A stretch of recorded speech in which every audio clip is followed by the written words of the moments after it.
মানুষের মধ্যে ছড়াতে পারে এমন নতুন একটি করোনা ভাইরাসের সন্ধান পাওয়া গেছে চীনে।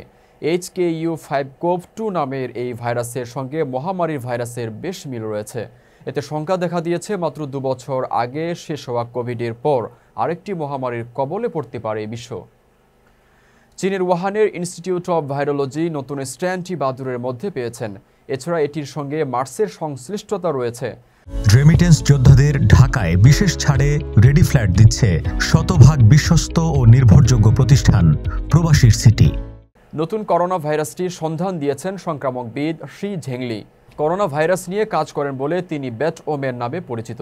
নতুন ভাইরাসটির বিস্তারিত তথ্য একটি বৈজ্ঞানিক জার্নালে প্রকাশ করেছেন তিনি। গবেষণায় দেখা গেছে HKU5CoV-2 নামে নতুন ভাইরাসটি মানুষের কোষে এমনভাবে প্রবেশ করে যেমনটি করত কোভিড-19। সংক্রামকবিদ শি ঝেংলি জানিয়েছেন, এই ভাইরাসটিতে মানুষের আক্রান্ত হওয়ার ঝুঁকি অনেক বেশি। মার্স হল শ্বাসযন্ত্রের একটি সংক্রামক রোগ, যেটি প্রাণী থেকে মানুষে এবং মানুষ থেকে মানুষে ছড়ায়। এর কারণে জ্বর, শ্বাসকষ্ট, ডায়রিয়া, বমি হয়। কিছু কিছু ক্ষেত্রে প্রাণহানিরও কারণও হতে পারে।